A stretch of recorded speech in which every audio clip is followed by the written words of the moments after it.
Dear friends, today the Collections of English Stories channel continues to introduce you to Pride and Prejudice written by Jane Austen.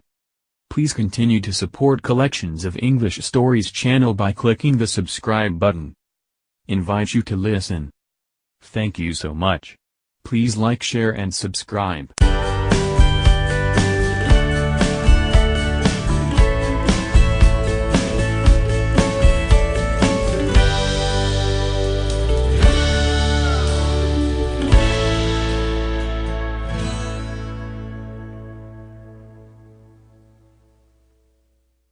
Chapter 16. As no objection was made to the young people's engagement with their aunt, and all Mr. Collins's scruples of leaving Mr. and Mrs. Bennet for a single evening during his visit were most steadily resisted, the coach conveyed him and his 5 cousins at a suitable hour to Meryton, and the girls had the pleasure of hearing, as they entered the drawing-room, that Mr. Wickham had accepted their uncle's invitation, and was then in the house. When this information was given, and they had all taken their seats, Mr. Collins was at leisure to look around him and admire, and he was so much struck with the size and furniture of the apartment, that he declared he might almost have supposed himself in the small summer breakfast parlour at Rosings, a comparison that did not at first convey much gratification, but when Mrs. Phillips understood from him what Rosings was, and who was its proprietor, when she had listened to the description of only one of Lady Catherine's drawing-rooms, and found that the chimney-piece alone had cost £800, she felt all the force of the compliment, and would hardly have resented a comparison with the housekeeper's room. In describing to her all the grandeur of Lady Catherine and her mansion, with occasional digressions in praise of his own humble abode, and the improvements it was receiving, he was happily employed until the gentlemen joined them, and he found in Mrs. Phillips a very attentive listener, whose opinion of his consequence increased with what she heard, and who was resolving to retail it all among her neighbors as soon as she could. To the girls, who could not listen to their cousin, and who had nothing to do but to wish for an instrument, and examine their own indifferent imitations of china on the mantelpiece, the interval of waiting appeared very long. It was over at last, however.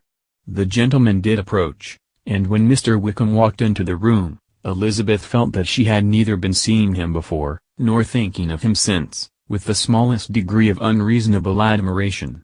The officers of the shire were in general a very creditable, gentlemanlike set, and the best of them were of the present party, but Mr. Wickham was as far beyond them all in person, countenance, air, and walk, as they were superior to the broad-faced, stuffy Uncle Phillips, breathing port wine, who followed them into the room. Mr. Wickham was the happy man towards whom almost every female eye was turned, and Elizabeth was the happy woman by whom he finally seated himself, and the agreeable manner in which he immediately fell into conversation, though it was only on its being a wet night, made her feel that the commonest, dullest, most threadbare topic might be rendered interesting by the skill of the speaker. With such rivals for the notice of the fair as Mr. Wickham and the officers, Mr. Collins seemed to sink into insignificance. To the young ladies he certainly was nothing, but he had still at intervals a kind listener in Mrs. Phillips, and was by her watchfulness, most abundantly supplied with coffee and muffin.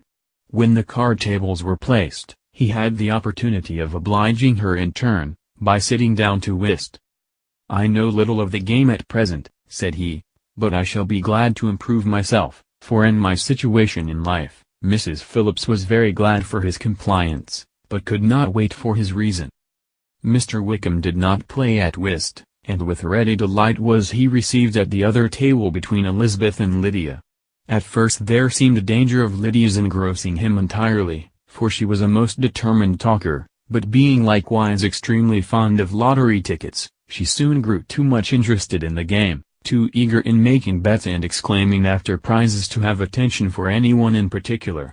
Allowing for the common demands of the game, Mr. Wickham was therefore at leisure to talk to Elizabeth, and she was very willing to hear him, though what she chiefly wished to hear she could not hope to be told, the history of his acquaintance with Mr. Darcy.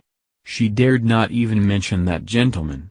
Her curiosity, however, was unexpectedly relieved. Mr. Wickham began the subject himself.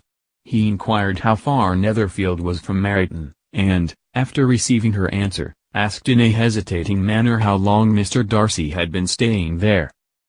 "About a month," said Elizabeth, and then, unwilling to let the subject drop, added, "He is a man of very large property in Derbyshire, I understand." "Yes," replied Mr. Wickham, "his estate there is a noble one. A clear 10,000 per annum.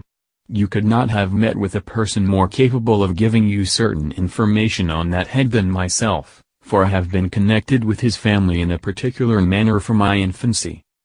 Elizabeth could not but look surprised. "You may well be surprised, Miss Bennet, at such an assertion, after seeing, as you probably might, the very cold manner of our meeting yesterday. Are you much acquainted with Mr. Darcy?" "As much as I ever wish to be," cried Elizabeth very warmly. "I have spent 4 days in the same house with him, and I think him very disagreeable." "I have no right to give my opinion," said Wickham, "as to his being agreeable or otherwise. I am not qualified to form one. I have known him too long and too well to be a fair judge. It is impossible for me to be impartial. But I believe your opinion of him would in general astonish, and perhaps you would not express it quite so strongly anywhere else. Here you are in your own family. Upon my word, I say no more here than I might say in any house in the neighborhood, except Netherfield. He is not at all liked in Hertfordshire. Everybody is disgusted with his pride. You will not find him more favorably spoken of by anyone."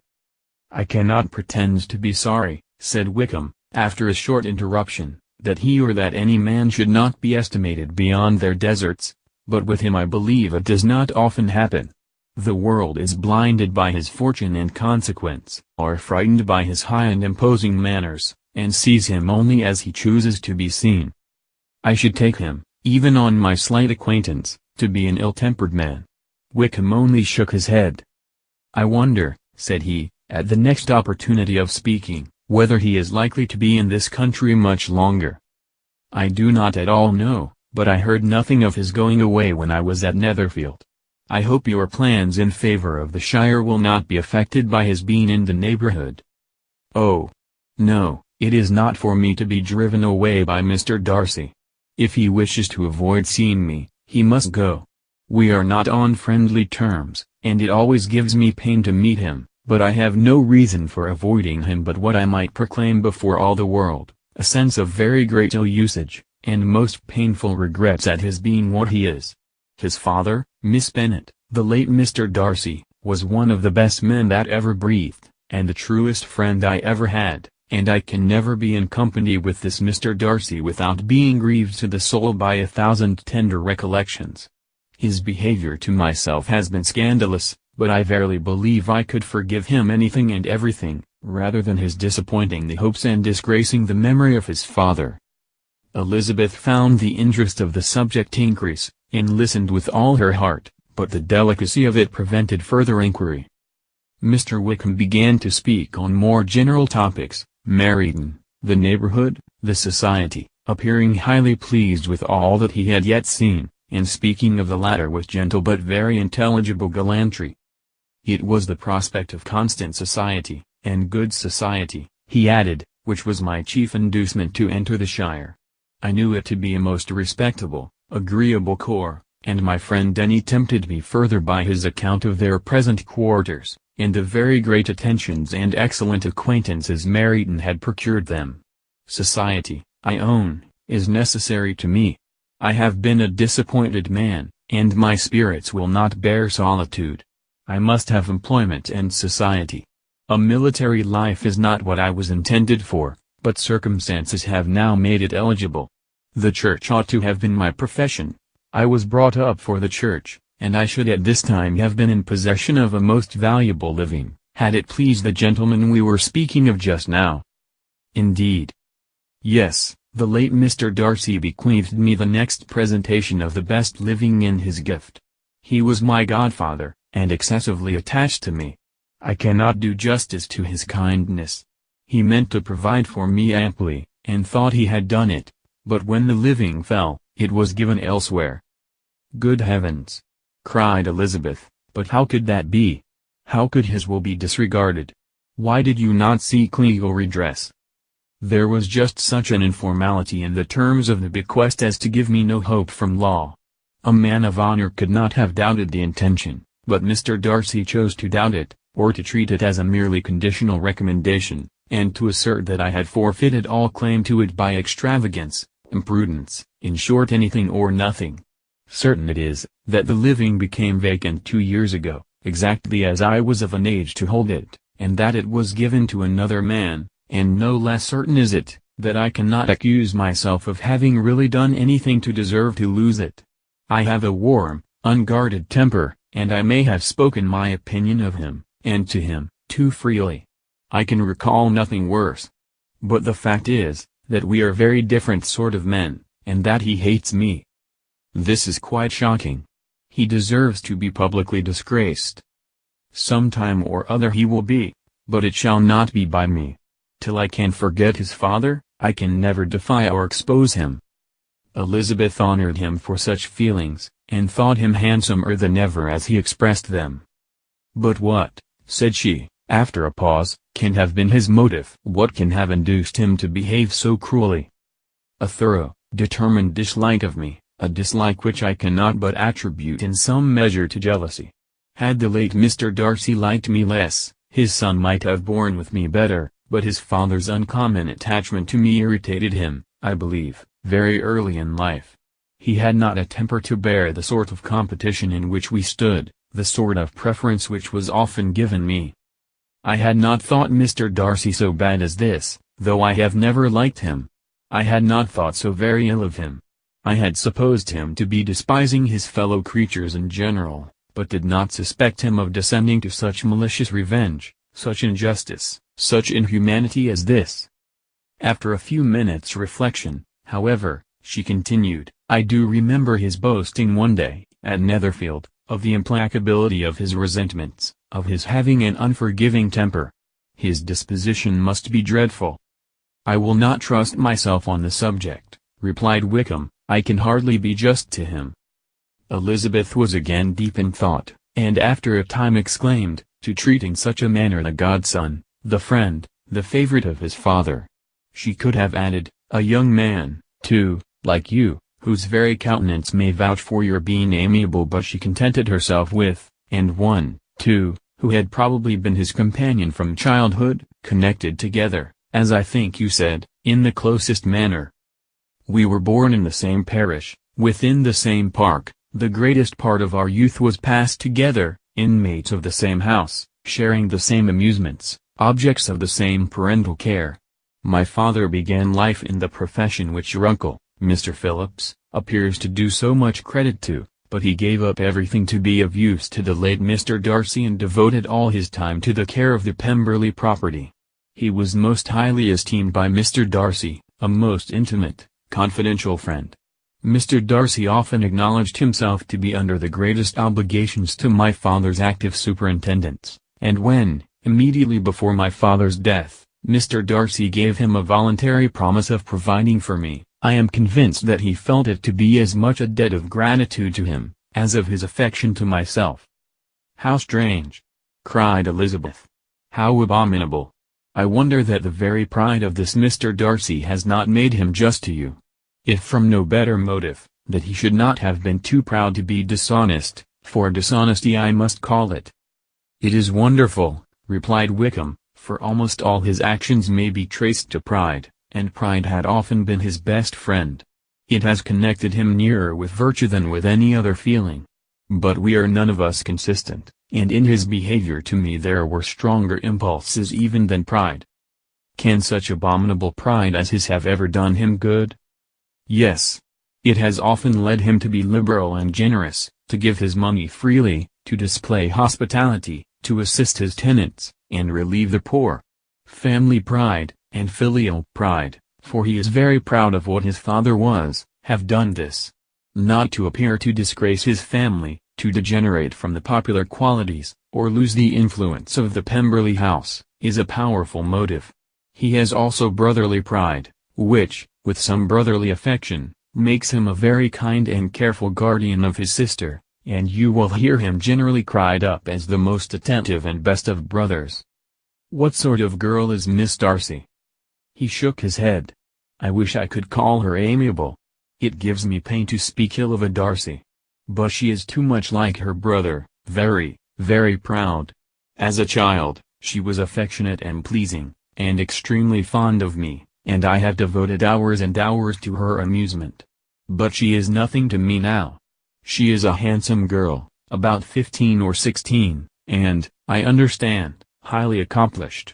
Since her father's death, her home has been London, where a lady lives with her, and superintends her education." After many pauses and many trials of other subjects, Elizabeth could not help reverting once more to the first, and saying, "I am astonished at his intimacy with Mr. Bingley. How can Mr. Bingley, who seems good humour itself, and is, I really believe, truly amiable, be in friendship with such a man? How can they suit each other? Do you know Mr. Bingley?" "Not at all." "He is a sweet-tempered, amiable, charming man. He cannot know what Mr. Darcy is." "Probably not, but Mr. Darcy can please where he chooses. He does not want abilities. He can be a conversable companion if he thinks it worth his while. Among those who are at all his equals in consequence, he is a very different man from what he is to the less prosperous. His pride never deserts him, but with the rich he is liberal-minded, just, sincere, rational, honorable, and perhaps agreeable, allowing something for fortune and figure." The whist party soon afterwards breaking up, the players gathered round the other table and Mr. Collins took his station between his cousin Elizabeth and Mrs. Phillips. The usual inquiries as to his success were made by the latter. It had not been very great, he had lost every point, but when Mrs. Phillips began to express her concern thereupon, he assured her with much earnest gravity that it was not of the least importance, that he considered the money as a mere trifle, and begged that she would not make herself uneasy. "I know very well, madam," said he, "that when persons sit down to a card table, they must take their chances of these things, and happily I am not in such circumstances as to make 5 shillings any object. There are undoubtedly many who could not say the same, but thanks to Lady Catherine de Bourgh, I am removed far beyond the necessity of regarding little matters." Mr. Wickham's attention was caught, and after observing Mr. Collins for a few moments, he asked Elizabeth in a low voice whether her relation was very intimately acquainted with the family of de Bourgh. "Lady Catherine de Bourgh," she replied, "has very lately given him a living. I hardly know how Mr. Collins was first introduced to her notice, but he certainly has not known her long." "You know of course that Lady Catherine de Bourgh and Lady Anne Darcy were sisters, consequently that she is aunt to the present Mr. Darcy." "No, indeed, I did not. I knew nothing at all of Lady Catherine's connections. I never heard of her existence till the day before yesterday. Her daughter, Miss de Bourgh, will have a very large fortune, and it is believed that she and her cousin will unite the 2 estates." This information made Elizabeth smile, as she thought of poor Miss Bingley. Vain indeed must be all her attentions, vain and useless her affection for his sister and her praise of himself, if he were already self-destined for another. "Mr. Collins," said she, "speaks highly both of Lady Catherine and her daughter, but from some particulars that he has related of her ladyship, I suspect his gratitude misleads him, and that in spite of her being his patroness, she is an arrogant, conceited woman." "I believe her to be both in a great degree," replied Wickham. "I have not seen her for many years, but I very well remember that I never liked her, and that her manners were dictatorial and insolent. She has the reputation of being remarkably sensible and clever, but I rather believe she derives part of her abilities from her rank and fortune, part from her authoritative manner, and the rest from the pride for her nephew, who chooses that everyone connected with him should have an understanding of the first class." Elizabeth allowed that he had given a very rational account of it, and they continued talking together, with mutual satisfaction till supper put an end to cards, and gave the rest of the ladies their share of Mr. Wickham's attentions. There could be no conversation in the noise of Mrs. Phillips's supper party, but his manners recommended him to everybody. Whatever he said, was said well, and whatever he did, done gracefully. Elizabeth went away with her head full of him. She could think of nothing but of Mr. Wickham, and of what he had told her, all the way home, but there was not time for her even to mention his name as they went, for neither Lydia nor Mr. Collins were once silent. Lydia talked incessantly of lottery tickets, of the fish she had lost and the fish she had won, and Mr. Collins in describing the civility of Mr. and Mrs. Phillips, protesting that he did not in the least regard his losses at whist, enumerating all the dishes at supper, and repeatedly fearing that he crowded his cousins, had more to say than he could well manage before the carriage stopped at Longbourn House.